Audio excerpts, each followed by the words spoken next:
What is good with you? It is your boy Travis Kinley coming back to you with another one still at the house. Yes, still at the house, y'all. What in the world? It's getting kind of bad, isn't it? All right. Let's recap what's been going on. I'm now going on 4 weeks. Let's recap what's been going on. All right, so let's get a beer. Let's recap what's been going on. All right, so originally, when my truck went down, I'd come home for like 4 or 5 days just to just chill for a little bit. I also needed to pick up my best pass. I needed to pick up some stuff, permits, stuff like that had been mailed to the house. All right. So I found a load, right? I intended on leaving Monday, but then I was like, see if you just check out the load board, find a load that I can pick up Friday morning, just drop the trailer, come back to the house, park, and then I'll leave out like Sunday morning to head to Alabama where it was going. All right, so I get in the truck, go pick up that load. I tell the family, hey y'all, I'm gonna get this load real quick. I'll be back in like an hour and a half. Cool. Get in the truck. And I get into the road. I don't even get fully into my lane pulling out of my driveway. When what happens, my truck surges. I lose power. And then the brakes cut on. And now I come back. Okay, that's not good. Before I can devise a plan of who to call first, it happens again. That's when I know, all right, going straight to the shop right now. We're not even going back to the house or anything. Go to the shop. That's the first time I was in the shop since I've been home. 4 weeks around, right? Then that time I got replaced. Fuel injector cups and seals. Isolator for my shifter. Shifter was super sloppy. And wheel seal. My wheel was leaking. Okay. Because I've had a lot of people ask, like, what's wrong with your truck? What's going on? That's the first time I was at the shop. Okay, so I got the truck back then. Booked another load, right? Pack the truck in, laundry done, everything. I mean, y'all, if you're a driver, you know how hard it is just to pack your truck in, man. Unless you got two of a lot of stuff. You know, 2 toothbrushes, 2 this, 2 that, full clothes that you just leave in the truck all the time. So I packed the truck in. And I go to leave that morning. The morning I'm leaving, I'm saying my goodbyes. All right, love you. Love y'all. See you later. All right. Yeah, I'm going to see you soon. I love you, baby girl. I'll FaceTime you. Get in the truck, start the truck up. I'm letting it warm up and everything. Everything's cool. And I look at my gauges, and my gauges are not, I'm not building any air at all. I'm all the way at the bottom, primary and secondary. Okay, here we go. Call the mechanic. What is good with you? It's your boy Travis Kinley. Come back to you. Another one. What does he say? He says, look, I'm going to get you a road call. Be there in about 30 minutes to an hour. All right. Road call shows up. He says, look, it's your air dryer. Okay, cool. Let's just get it done. So he spends the day probably until about 2 p.m. From about 9, 10 a.m. to 2. You know, you had to take it off, go back, core charge, go back, get the new part, come back, forgot some in the shop, go back, come back. Get the air dryer replaced. Cool. We test everything. Everything's cool. Cool. I get in Christina's truck because I'm not paying diesel to run up the road to pay nobody. Get in Christina's truck, go pay the mechanic, the actual guy who owns the shop, and then come back to the house. Start the truck again when I get back to the house. What happens? I'm not building air. I'm not at 0 PSI, but I'm struggling to get to 75 and 80. That's not what happened the first time. First time, I'd actually make it above 100, but it took a long time. Well, then I kept letting all the air out and doing it over again and started timing it. And then it got to the point where it was like, bro, you can't even get it to like 80. So I called the mechanic back. Hey, look, man. Okay, first thing, I found a leak in the air dryer one time when I cut the truck off. And then on top of that, look, this compressor is way too weak for me to actually go over the road. Can you just replace it real quick? I figure he found the air dryer within a day and replaced it. You can find a compressor the same, common part cat motor, right? He said, bring it to the shop tomorrow morning. All right, cool. Wake up in the morning, go out to the truck. I'm going to take my coffee to the shop because I figure I'm just going to sit at the shop and chill with y'all all day. I got my coffee, got my phone charger, I got a book bag of stuff to do while I'm there. I'm going to make videos and stuff and just chill and tell y'all about how I'm sitting at the shop. Get out to the truck, and now I can barely even build to 25 PSI. Oh my goodness, man. Get on the phone. What is good with you, boy Travis Kinley? I can't build any air, bro. He says, all right, man, I'll be there in just a little while. Give me a few minutes, literally just pulling up to the shop.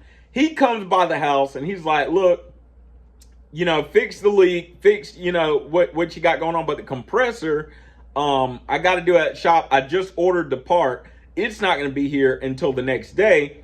You know, I got to do it at shop. Look, we got you built air. When you start driving, it's going to definitely build air. I'm going to follow you to the shop, drop it off now, come bring you back to the house. Okay, cool. This was days ago. That was day before. No, that was yesterday. Excuse me. I'm sorry.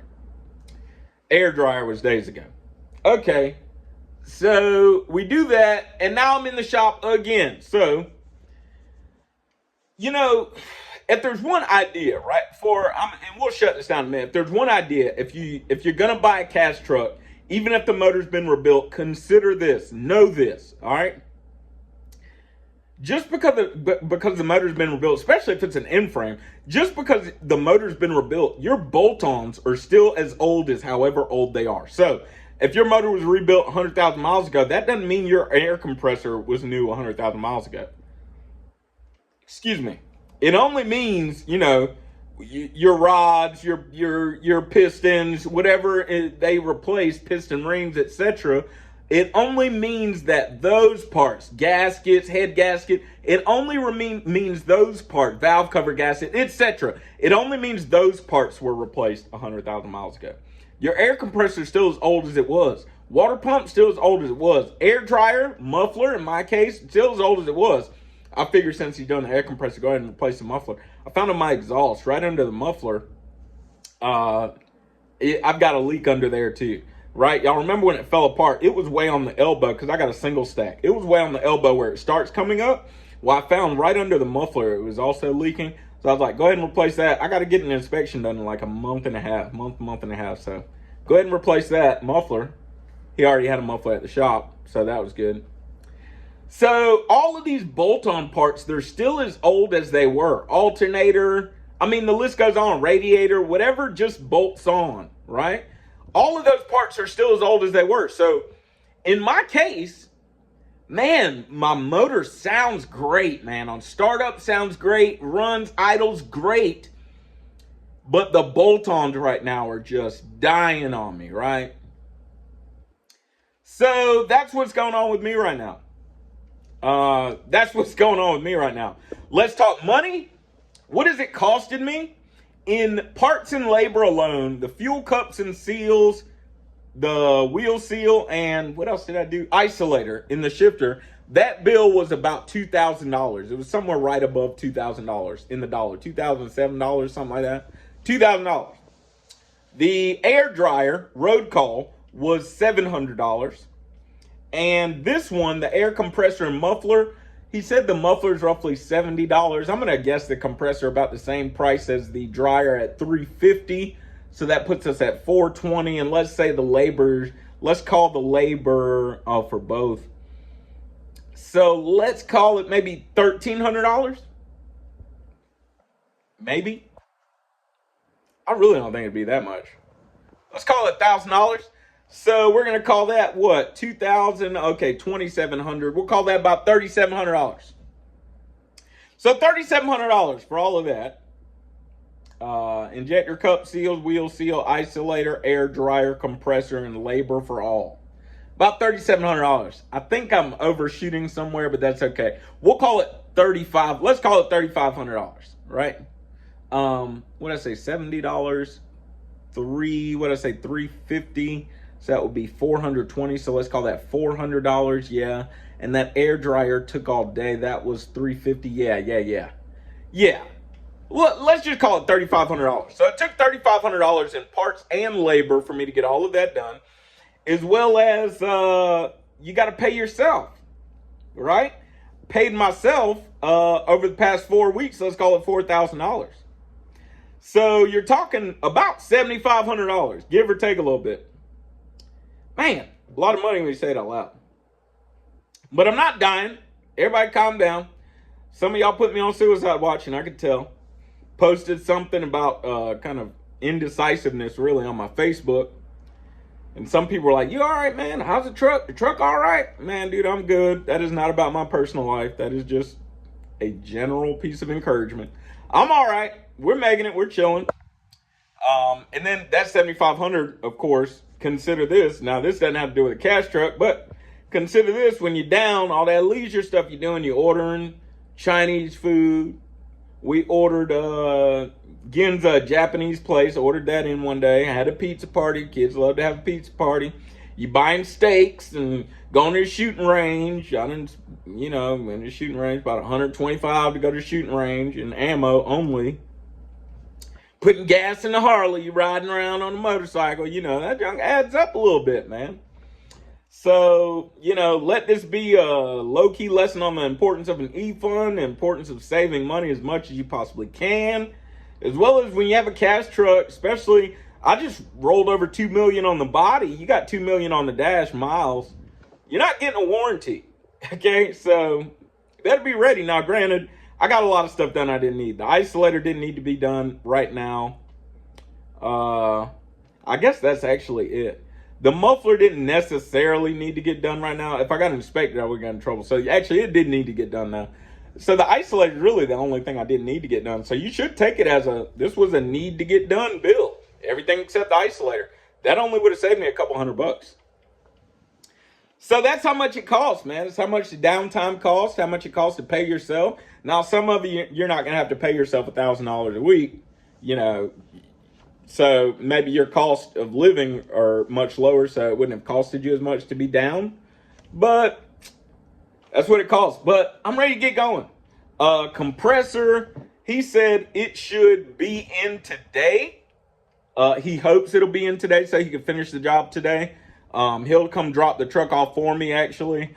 So that'll be nice if he gets it done this afternoon. If not, he said tomorrow. So other than that, we're just waiting, man. We're just hanging out, waiting for it. Ready to get back to work, though, man. I got to recoup all of this money here, I got to recoup this money. We got goals we're working towards here. Nobody's got time to sit at the house and just live off of your money that you've had saved.